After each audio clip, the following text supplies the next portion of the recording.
একটা শুকনো মাটির পথ ধরে বেশ কিছুটা এগিয়ে আসার পর হঠাৎ একটা শব্দে প্রায় দুজনেই একসাথে পেছন ঘুরে তাকালো।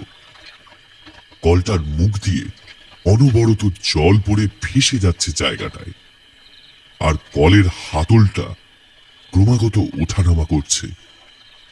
বেশ কিছুক্ষণ এভাবে চলার পর জল পড়া ও হাতলের ওঠানামা দুটোই বন্ধ হয়ে গেল।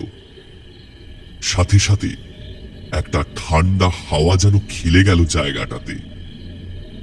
সেটা হাওয়া নাকি কারোর স্পর্শ তা ঠিক বোঝা গেল না। প্রচন্ড এক ভয়াতুর দৃষ্টি নিয়ে একে অপরের মুখের দিকে তাকালো দুজনে। তারপর এক পা দুপা করে পেছন দিকে সরতে শুরু করলো।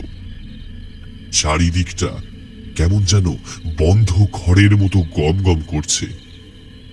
মনে হচ্ছে ভালো মতো কান পাতলেই কারুর গলার শব্দ শোনা যাবে। তাদের সামনে প্রায় 15-20 হাত দূরত্বে দুটো কাঁচা বাড়ি। অন্ধকারের মধ্যেও যেন স্পষ্ট বোঝা গেল কালো ছায়ার মতো কিছু একটা ঘুরে বেড়াচ্ছে দুটো বাড়ির মাঝখানে। ওই দেখ সামনে ওই বাড়িটার কাছে কিছু দেখতে পাচ্ছিস কি? কিছু একটা রয়েছে ওখানে।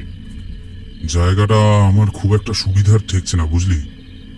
আমাদের এভাবে গাড়ি থেকে নেমে পড়াটা ঠিক হয়নি। তাহলে এখন কি করবি? গাড়িতে ফিরে যাবি নাকি? এছাড়া আর কোনো উপায় নেই। পেছন দিকে ছুটতে শুরু কর। ওরা দুজনে প্রাণপণে ছুটে হাজির হলো গাড়ির সামনে। গাড়ির দরজা খুলে ভেতরে ঢুকতে গিয়েই আবার কয়েক পা পিছিয়ে এলো। গাড়ির ভিতর সমস্ত জায়গায় পচা মাংসের টুকরো ছড়ানো, জমে থাকা রক্তের দাগ চারিদিকে। দুজনে প্রায় ওয়াক তুলতে তুলতে সরে এলো সেখান থেকে।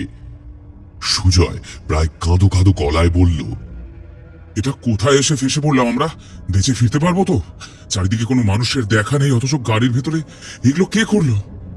কোনো জন্তু নাকি অন্য কিছু? সুজয় নিজের প্রশ্নের কোনো উত্তর না পেয়ে এবার নিলয়ের দিকে মুখ ঘোরালো। নিলয়ের দৃষ্টি স্থির হয়ে আছে গাড়ির স্টিয়ারিং এর দিকে। কিরে, কি দেখছিস সমন করে? নিলয় মুখে কোনো কথা না বলে ডান হাতের তর্জনী তুলে ইশারা করল সেই দিকে। এবার সুজয়ের দৃষ্টিও আটকে গেল সেখানে। স্টিয়ারিং এর ওপর কারোর রক্ত মাখা আঙুলের ছাপ, ঠিক যেন এতক্ষণ কেউ রক্তাক্ত হাত দিয়ে স্টিয়ারিং ধরে বসেছিল। হঠাৎ নিলয়ের হাতে কিছু একটা স্পর্শ অনুভব করতেই নিজের হাত দুটো চোখের সামনে তুলে ধরে সাথে সাথে প্রচন্ড চিৎকার করে নিজের জামায় হাতের পাতা মুছতে শুরু করলো। কিরে, ওরকম করছিস কেন? কি হয়েছে তোর হাতে? দেখা আমাকে। সুজয় প্রায় জোর করে নিলয়ের হাত দুটো নিজের কাছে নিয়ে এলো। নিলয়ের হাতের পাতা রক্তে ভরে গেছে, কিন্তু এমনটা তো হবার কথা নয়।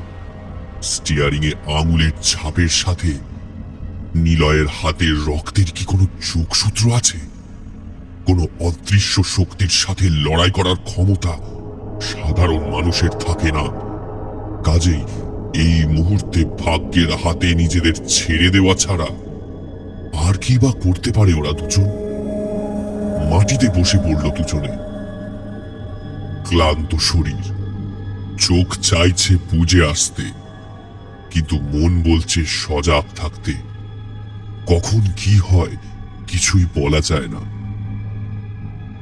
দু চোখে ধীরে ধীরে ঘুম নামছে সুজয়ের।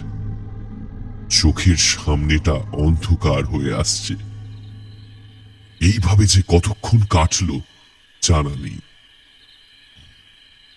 চোখ খোলো, বন্ধু কোথায়? তুমি তো একা। সুজয় যেন এক লাফে পাশে তাকিয়ে দেখল, সত্যি তো নিলয় কোথায়? একটু আগে তার সাথেই তো ছিল। সুজয় জ্ঞান শূন্য হয়ে এদিক ওদিক ছুটছে আর চিৎকার করে বলে চলেছে, নিলয়, নিলয়, নিলয়, কোথায় গেলি তুই? কথা বলছিস না কেন? আমাকে একা রেখে চলে গেলি? ফিরে আয় ভাই, কোথায় আছিস তুই? সাড়া দে। সুজয়ের মুখের কথা শেষ না হতেই আবার সেই কণ্ঠস্বর শোনা গেল। সাড়া দেবে না, আর সাড়া দেবে না সে। কে কে কথা বলছে? নীলয়কে কোথায় রেখেছো তুমি? বলেই নিলয়ের নাম ধরে কাঁদতে কাঁদতে মাটিতে বসে পড়ল সুজয়। হঠাৎ কি মনে হতেই সে উঠে দাঁড়ালো। ভয় পেলে চলবে না, যেভাবেই হোক নিলয়কে খুঁজে বের করতেই হবে তাকে। যদি মরতে হয় দুজনে একসাথে মরবে, আর ফিরতে হলেও দুজনে একসাথে। কিন্তু কিভাবে খোঁজা শুরু করবে সেটাই সে বুঝতে পারছে না। হঠাৎ জলের একটা ছলাৎ ছলাৎ শব্দ তার কানে এলো। শব্দটা আসছে তার পেছন থেকে। সেটাকেই অনুসরণ করে সে এগোতে শুরু করলো। যত এগোচ্ছে শব্দটাও যেন তার থেকে তত দূরে সরে যাচ্ছে। একটা সময় সেটা বন্ধ হয়ে গেল। শব্দটা বন্ধ হয়ে যেতেই সুজয় বুঝতে পারে এখন সে যে জায়গায় এসে দাঁড়িয়েছে সেটা দুটো বড় পাথরের মাঝখান দিয়ে একটা সরু পায়ে হাঁটা পথ। তবে কি তাকে এখানে নিয়ে আসার জন্যই সেই আওয়াজ তৈরি হয়েছিল? এটা কি কারোর ছলনা? কিন্তু কেন?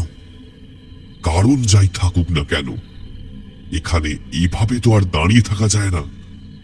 সামনে বা পেছনে কোনো একটা দিকে তাকিয়ে এগোতে হবে। জায়গাটায় দাঁড়িয়ে চারিদিকে সে একবার চোখ বোলালো। যদিও তাতে বিশেষ কোনো লাভ নেই, কারণ এই অন্ধকারে দানবের মতো বড় বড় পাহাড় ছাড়া আর কিছুই তেমন চোখে পড়ে না।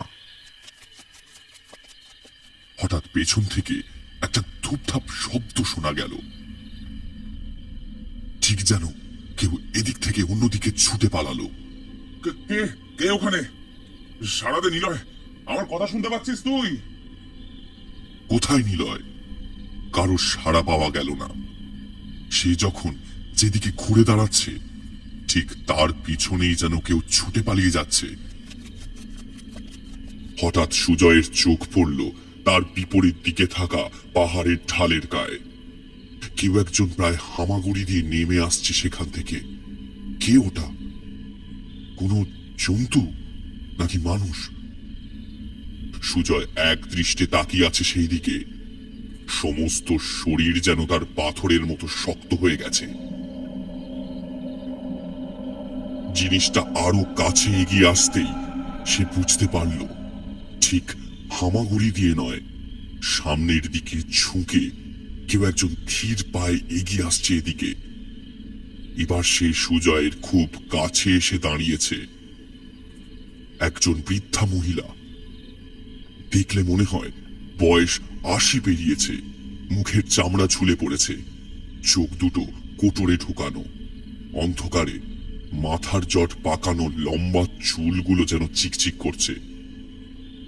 মহিলাটি সুজয়কে একবার আপাদমস্ত ভালো মতো দেখল, তারপর কাঁপা কাঁপা স্বরে প্রশ্ন করল, কেন এসেছো এখানে? প্রাণের মায়া নেই বুঝি? এখানে কেউ আসে না। সবাই বলে এটা ডাইনির গ্রাম, সে কাউকে ছাড়ে না।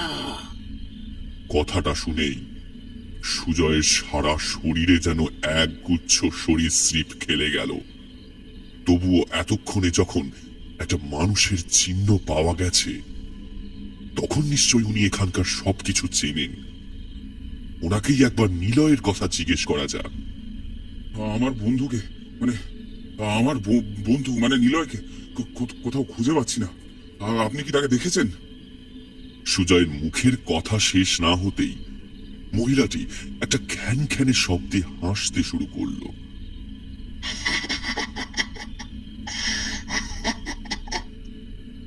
ঠিক যেন কানের কাছে কেউ করতাল বাজাচ্ছে। তারপর হাসি থামিয়ে অত্যন্ত ব্যঙ্গাত্মক ভঙ্গিতে বলল, এখানে কেউ হারালে তাকে আর ফিরে পাওয়া যায় না। বলার ভঙ্গিটা এমন যেন ব্যাপারটা ওনার কাছে খুব মজার, ঠিক লুকোচুরি খেলার মতো। ডাইনিতে খেয়েছে তোমার বন্ধুকে। তোমায় সব কথা বলছি, আমার পেছনে পেছনে এসো। সেই বৃদ্ধা মহিলা সুজয়কে নিয়ে পাহাড়টার ঢালের পেছনে উপস্থিত হলো। সে নিজেও জানে না কেন সে মহিলার প্রস্তাবে রাজি হয়ে গেল। তার তো নিলয়কে খোঁজার কথা। এইখানটায় যেখানে ঢালু জমিটা এসে সমতল রাস্তায় মিশেছে একটা বিরাট বড় গাছ, অজস্র ডালপালা মিলে অন্ধকারের মধ্যে দাঁড়িয়ে আছে। গাছটা অসত্য, তার বড় বড় পানের মতো পাতাগুলো দেখে ঠাউর করতে পারল সুজয় এইরকম একটা রুক্ষ জায়গায় এই একটা মাত্র গাছের অস্তিত্ব, তাও আবার সবুজে ভরা। সত্যি অবাক করল সুজয়কে। বৃদ্ধ মহিলাটি তাকে নিয়ে গিয়ে সেই গাছের তলায় বসালো, তারপর বলতে শুরু করলো। তুমি এখন যেখানে বসে আছো সেটা এক সময় আর 5টা সাধারণ গ্রামের মতোই ছিল। মানুষের আনাগোনা, পাখির ডাক, ফুলের গন্ধ, পুজো পার্বণ সবই ছিল এখানে। কিন্তু সেই ডাইনির কবলে পড়ে আজ সব শ্মশান হয়ে গেছে। কেউ কেউ পালিয়ে নিজের প্রাণ বাঁচিয়েছে, আর যারা পালাতে পারেনি সেই ডাইনি তাদের নিজের কবলে নিয়েছে। তাহলে আপনি কি করে বেঁচে আছেন? আপনাকে সে কিছু করেনি? সুজয়ের প্রশ্নে মহিলাটি একবার ক্রূর দৃষ্টি নিয়ে তাকালো তার দিকে। সুজয় হয়তো সেটা লক্ষ্য করেনি। আগে গল্পটা তো শোনো, তবেই সবটা বুঝতে পারবে। এই এই গ্রামের নাম ছিল তালসারি। এই পাহাড় দেখছো, তখন এগুলো সব সবুজে ঘেরা ছিল। পাহাড়ের গা দিয়ে নদী বইতো, পাহাড়ে বৃষ্টি নামতো, জমিতে ফসল ছিল, নদীতে মাছ ছিল। একবার এক বৈশাখ মাসের দিন এই গ্রামের এক ছেলের এক 5 গ্রাম বাদে থাকা মেয়ের সাথে বিয়ে ঠিক হয়। তখনকার দিনে বর গরুর গাড়িতে গেলেও তার সাথে লোকজনেরা পায়ে হেঁটেই যাতায়াত করত। খুব ক্লান্ত হলে পথে কোথাও বসে জিরিয়ে নিয়ে আবার চলতে শুরু করত। আর বউ আসতো পালকিতে। সেদিনও নতুন বউ পালকিতেই ভিড় ছিল, সাথে প্রচুর লোক লস্কর।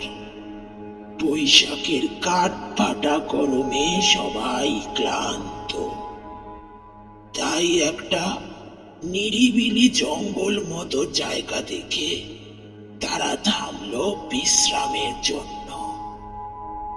যদিও তাদের গ্রাম আর মাত্র ক্রোশ খানেকের পথ, এই জায়গাটা পেরোলেই তারা প্রায় তাদের গ্রামের সীমানাতেই ঢুকে পড়বে। তখন প্রায় দুপুর 2টো বাজে। বউয়ের পালকিটা নামানো হয়েছিল একটা অসত্য গাছের নিচে। বেশ কিছুক্ষণ বিশ্রাম নেওয়ার পর তারা আবার রওনা হলো। তারা যখন বাড়ি পৌঁছলো তখন সূর্য পাটে নামতে শুরু করেছে, কিন্তু কেউ টের পেল না যে নতুন বউয়ের ভেতর একটাই বাসা বেঁধেছে। আসলে ওই অসত্য গাছেই ছিল এক ডাইনির বাস। নতুন বর নতুন সংসারের লোভ তাকে পেয়ে বসেছিল তখন। কেউ কিন্তু তখনও সেটা টের পায়নি। রাতে যখন সবাই ঘুমিয়ে পড়েছে, তখন সেই বাড়ির গিন্নি, মানে ওই নতুন বউয়ের শাশুড়ি, কোনো একটা প্রয়োজনে হেসেলের দিকে যাচ্ছিলেন। কিন্তু হেসেলের দরজার কাছে গিয়ে তিনি ভয়ে থমকে দাঁড়ালেন। ভেতর থেকে মেয়েদের হাতের চুড়ি, পায়ের মল, এসব শব্দ শোনা যাচ্ছে। যদিও এই সময় এদিকে কারুর আসার কথা নয়, কিন্তু 19 সালে ঢুকে উনি যা দেখলেন, সে দৃশ্য চোখের সামনে এলে যে কেউ জ্ঞান হারাতো। তিনিও এক প্রচন্ড চিৎকার করে জ্ঞান হারালেন। 19 সালের ভেতর নতুন বউ এক কথাকার রূপে উবু হয়ে বসে কাঁচা মাংস চেবাচ্ছে। বাড়ি ভর্তি লোক চারিদিক থেকে সেই চিৎকার শুনে ছুটে এলো। সবাই মিলে চোখে মুখে জল ছিটিয়ে তার জ্ঞান ফেরানো হলো। ছেলে প্রশ্ন করলে, কি হয়েছে মা? তুমি চিৎকার করলে কেন? তোমার কি শরীর খারাপ লাগছে? বৌমা, বৌমা হেসেলে আছে, ও ওখানে আছে। ও আমি দেখেছি। আরে খোকা, বৌমার মুখটা এমন এমন বিভৎস হলো কি করে রে? কি সব বলছো মা তুমি? তোমার বৌমা তো নিজের ঘরে ঘুমোচ্ছে। বিশ্বাস না হলে তুমি নিজে চোখে দেখবে, চলো। সবাই মিলে ওনাকে নতুন বউয়ের ঘরে নিয়ে এলো। বউকে বিছানায় দেখে শাশুড়ির তো সে যেন ভূত দেখার মতো অবস্থা। কিছুতেই নিজের চোখকে বিশ্বাস হয় না। তারপর সেদিন রাতে যে যার মতো শুতে চলে গেল। ব্যাস, সেই থেকেই সব শুরু। তারপর থেকে যেই তার ওই আসল রূপ বুঝতে পারত, তাকে সেভাবে শেষ করে দিত। দিনে দিনে গ্রাম ফাঁকা হতে শুরু করলো। শুধু মানুষ নয়, বাড়িতে পোষা গরু, ছাগল, মুরগি সব উধাও হয়ে যেতে লাগলো। কেউ এই বিপদের কোনো কোনো কারণ খুঁজে পেল না। এভাবে বেশ কয়েক বছর চলার পর গ্রাম যখন প্রায় শূন্য, তখন গ্রামে আবির্ভাব ঘটল এক অঘোরী তান্ত্রিকের। সে কিন্তু গ্রামে পা দিতেই ব্যাপারটা বুঝল। গ্রামের মানুষকে সে কথা দিল, এই বিপদ থেকে সে গ্রামকে মুক্ত করবে। কিন্তু মানুষ এতটাই ভয় পেয়ে গেছিল যে তারা আর গ্রামে থাকতে তেমন রাজি ছিল না। তখন সেই অঘোরী তান্ত্রিক নিজের শক্তি বলে সেই ডাইনিকে এই গ্রামে বন্দি করে ফেলল। সেই ডাইনি যাতে এই গ্রাম থেকে বেরিয়ে অন্য কারোর কোনো ক্ষতি না করতে পারে। ডাইনির কোপে এই তাল সারি আজ মরুভূমি হয়েছে। আজ আর এখানে কেউই আসে না। এতদূর বলে বৃদ্ধা থামলেন। কিন্তু এত কথা আপনি জানলেন কি করে? গ্রাম থেকে সবাই যখন চলে গেছে, তখন আপনি এখানে একা কেন পড়ে আছেন? সুজয়ের কথায় সেই বৃদ্ধা মহিলা হেসে উঠল। এ কোনো সাধারণ হাসি নয়, এ এই হাসি হৃৎপিণ্ডকে স্তব্ধ করে দিতে পারে।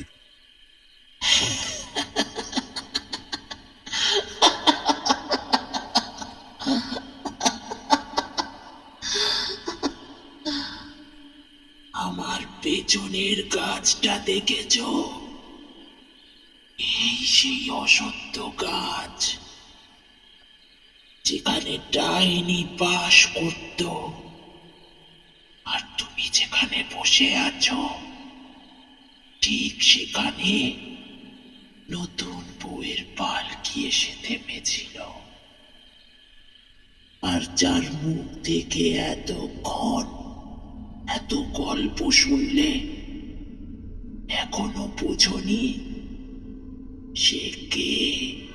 মাথার উপরে অন্ধকার গাছটার দিকে তাকিয়ে দেখছিল সুজয়। এবার শেষের কথাটা শুনে বৃদ্ধার দিকে মুখ ফেরাতেই সে চমকে উঠল।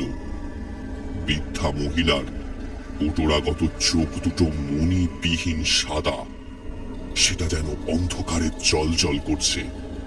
সুজয় বুঝতে পারেনি যে সে নিজে এসে ধরা দিয়েছে মৃত্যুর কাছে। নিলয়কে ফিরে পাবে কিনা জানে না সে, অন্তত নিজের প্রাণটা বাঁচানো দরকার। উঠে দাঁড়িয়ে পেছন দিকে ছুটতে শুরু করলো সুজয়। কোথায় যাচ্ছে, কিভাবে বাঁচবে, আদৌ বাঁচবে কিনা সে কিছুই জানে না। এই জায়গায় সে নতুন, পথঘাট কিছুই চেনে না, তার উপর নিশ্চিত্র অন্ধকার। কোনো মতে খানিকটা এগোনোর পর একসময় শক্ত কিছু একটার সাথে হোঁচট খেয়ে পড়ে জ্ঞান হারালো সে। তখনও সেই বৃদ্ধার হাসি কানে ভাসছে তার।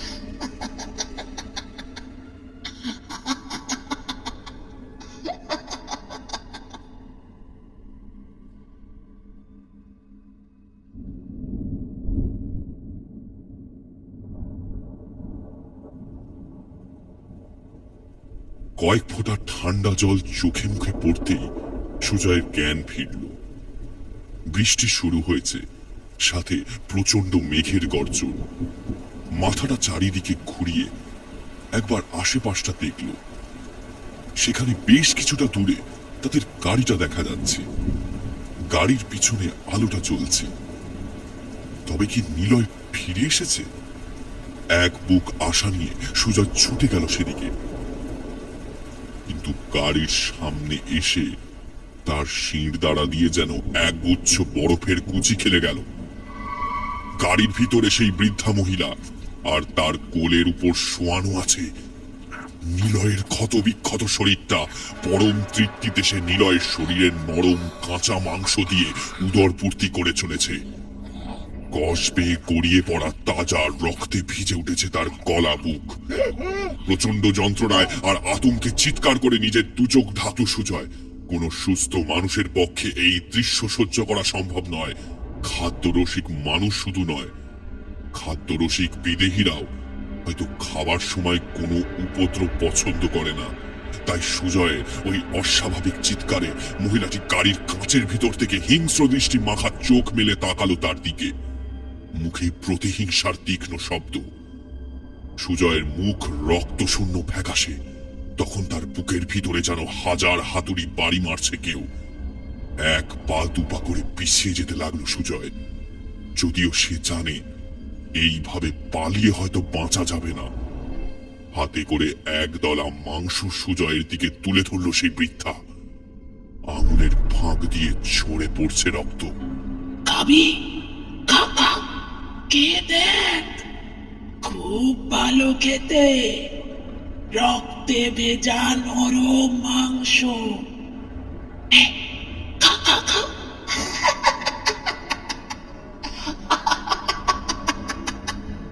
বলতে বলতেই এক কুটিল খ্যানখ্যানে হাসিতে ভরে উঠল সেই বৃদ্ধার মুখ। হঠাৎ সুজয়ের মনে পড়ে গেল সে কোথাও একটা পড়েছিল বা শুনেছিল অপার্থিব জগতের জীবেরা কাউকে শেষ করে ফেলার আগে নিজেদের আসল রূপে ধরা দেয়। সেই মহিলা এখনো সেই রূপ দেখায়নি, মানে সুজয়ের হাতে হয়তো এখনো বেশ কিছুটা সময় অবশিষ্ট আছে। যেভাবেই হোক তাকে বেঁচে ফিরতে হবে, কাজেই আবার ছুটতে শুরু করলো সে। তখন অনবরত বৃষ্টি পড়ে চলেছে এবং তার তীব্রতা এত বেশি যে ভালো করে কিছু দেখা যাচ্ছে না। একটু যেতেই আলো আঁধারির মাঝে সুজয়ের চোখে পড়ল তার সামনে একটা জায়গায় বেশ কিছু সারি দেওয়া ভাঙাচোরা ঘরবাড়ির পথের একপাশে ভিড় করে আছে। সুজয় এক মুহূর্ত সময় নষ্ট না করে তার একটাতে গিয়ে ঢুকল। দরজা বলে কিছুই নেই, ভেতরটা খুটখুটে অন্ধকার, জায়গায় জায়গায় ছাদ ফুটো হয়ে জল পড়ছে ভেতরে। নিজেকে আড়াল করতে কোনো ক্রমে দেওয়ালের একটা কোণায় গিয়ে সে দাঁড়াল। অবিশ্রান্ত বৃষ্টির শব্দ ছাড়া আর কিছুই শোনা যাচ্ছে না। বিদ্যুতের ঝলকানিতে মাঝে মাঝে ঘরখানা স্পষ্ট হচ্ছে। হঠাৎ বিদ্যুতের একটা ঝলক খেলে গেল জায়গাটাতে, এবং সেই আলোতেই সুজয়ের চোখের সামনে ধরা পড়ল এক ভয়ানক দৃশ্য। বিপরীত দেওয়ালের কোণায় তার দিকে এক দৃষ্টে তাকিয়ে দাঁড়িয়ে আছে সেই বৃদ্ধা বেশি ডাইনি। সে এক হাতে ধরে রেখেছে নিলয়ের একটা কাটা হাত, বাকি শরীরটা কোথায়? বড় মুহূর্তে আবার সব অন্ধকার। সেই ডাইনি সেখানেই দাঁড়িয়ে আছে নাকি ক্রমাগত এগিয়ে আসছে তার দিকে কিছুই অনুমান করা যায় না। অন্ধকারে প্রতিটা মুহূর্ত যেন এক একটা যুগের সমান। কিছুক্ষণের মধ্যেই আরো একবার বিদ্যুতের ঝলক খেলে গেল জায়গাটাতে। কই, সেই ডাইনিকে তো এবার আর কোথাও দেখা গেল না। তবে কি এবারকার মতো রক্ষা পেল সুজয়? মনের ভাবনা শেষ না হতেই পায়ের উপর একটা শীতল স্পর্শ অনুভব করল সে। একটা কনকনে ঠান্ডার স্পর্শ, যা সমস্ত শরীরকে নিমেষে বরফে পরিণত করতে পারে। সেই শীতল স্পর্শ ধীরে ধীরে তার শরীর বেয়ে উপরের দিকে উঠতে শুরু করেছে, আর সাথে সেই ঐশাচিক হাসি, ঠিক যেন এক নারকীয় মৃত্যু ধীরে ধীরে গ্রাস করছে তার সমস্ত শরীরকে। সেই স্পর্শ ক্রমাগত এসে উপস্থিত হয়েছে একেবারে তার গলার নিচে। খুব ঘন ঘন কারো নিঃশ্বাস পড়ছে সুজয়ের মুখের উপর। সেই নিঃশ্বাসে ভেসে আসছে কাঁচা মাংসের গন্ধ। সুজয় এতক্ষণে বুঝে গেছে যে তার মৃত্যু নিশ্চিত। তবুও সেই মৃত্যুকে সে কিছুতেই চোখে দেখতে চায় না। কিন্তু কারোর চাওয়া বা না চাওয়ার উপর প্রকৃতি, বা এক্ষেত্রে অতি প্রকৃতি, তার নিয়ম বদলায় না। প্রকৃতি আবার বর্ণময় করে তুলল চার দেওয়ালের ঘেরা ওই জায়গাটাকে। আবার সেই আলোয় সুজয় ঠিক মুখের সামনে এক প্রচন্ড চিৎকারে ফেটে পড়ল আরো একটা মুখ।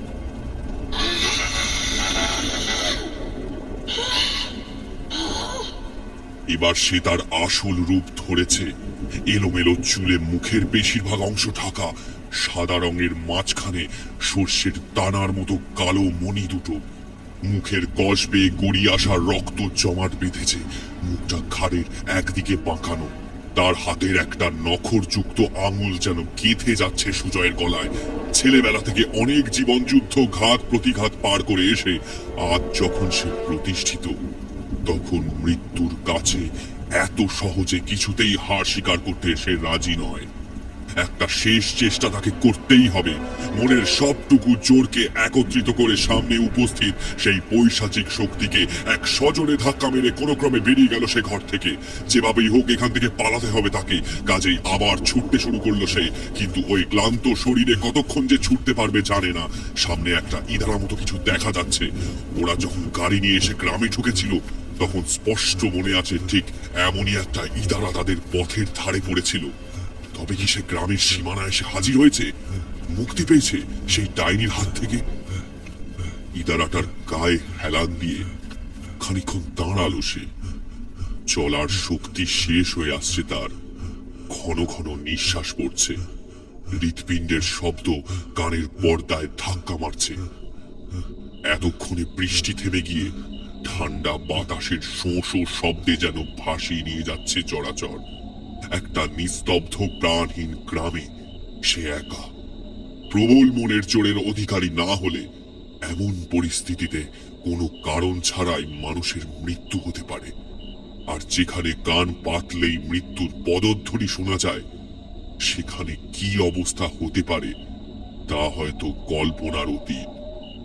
সেই নিস্তব্ধতার বুক চিরে আবার সেই মৃদু খিলখিলে হাসির শব্দ। কিন্তু সেটা কোথা থেকে আসছে কিছুই বোঝা যাচ্ছে না। হাসির তীব্রতা ধীরে ধীরে বাড়তে শুরু করেছে, আর সুজয়ও ধীরে ধীরে সরতে শুরু করেছে সেই ইদারার সামনে থেকে। কারণ সে হাসির শব্দ নিচ থেকে উঠে আসছে ওপর দিকে। পাতালের নিচ থেকে ক্রমে হাতের দুটো পাতা, তারপর এলো চুলে ঢাকা মুখ।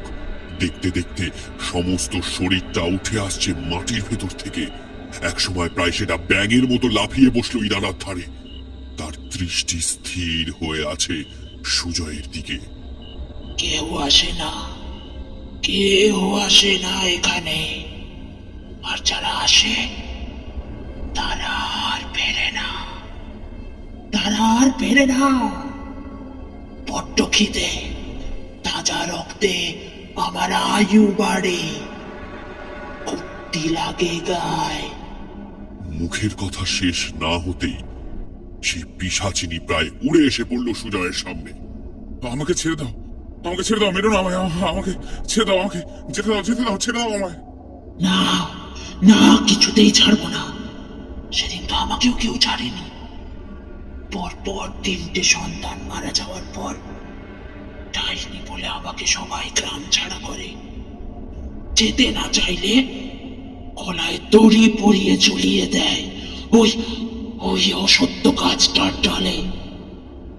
তারপর থেকে আমি ওখানেই থাকি। এক নতুন বউয়ের সাথে গ্রামে ফিরেছিলাম। ভেবেছিলাম এই পুরো তালসারি গ্রামটাকে শেষ করে দেব, কিন্তু ওই তান্ত্রিক হতে দিল না। সেটা হতে দিল না। আজকে আমি সত্যিকারের ডাইনি, কাউকে ছাড়বো না আমি। মরবে, মরবে তুইও মরবে। তোর রক্তে আমার আয়ু বাড়বে।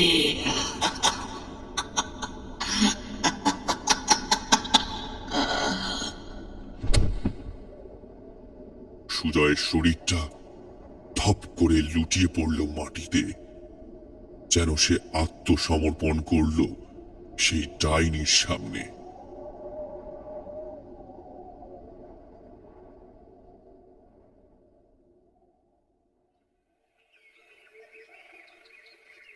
তারপর ঠিক কি ঘটেছিল জানা নেই, তবে কপালে একটা স্পর্শ অনুভব করতে যখন সে চোখ খুলে তাকালো, তখন ভোরের আলোয় চারিদিক পরিষ্কার হয়ে গেছে। সে শুয়ে আছে একটা ছোট্ট মাটির ঘরের চাটাইয়ের ওপর, আর তার মাথায় হাত বুলাচ্ছেন একজন বৃদ্ধ সাধু, বয়স 80 কাছাকাছি। তুমি কে বাবা? তুমি ওই গ্রামে কেন গেছিলে? ওখানে তো কেউ যায় না। আমি যদি সময় মতো না পৌঁছতাম, তাহলে তোমার বোধহয় এদিন আর দেখা হতো না।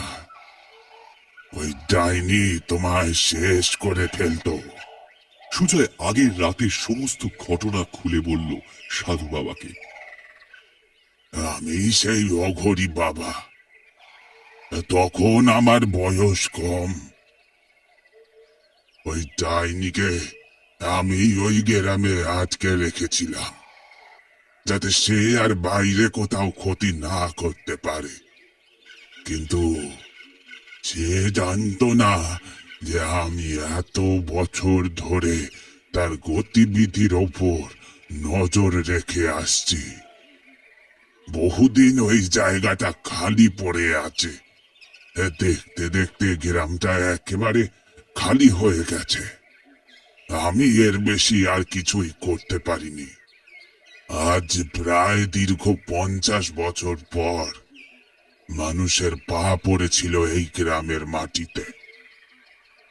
আমি তার ডাইনি হয়ে ওঠার ইতিহাস সব জানি। এ ধরনের জিনিস যত পুরনো হয় ততই তার শক্তির বৃদ্ধি ঘটে, বুঝলে? তোমার কপাল খুব ভালো, তুমি বেঁচে গেছো। জয় মা, জয় মা। আচ্ছা বাবা, আপনার তো অনেক ক্ষমতা, ওই ডাইনিকে মুক্তি দিলে হয় না? সে তো নিজের দোষে আর ডাইনি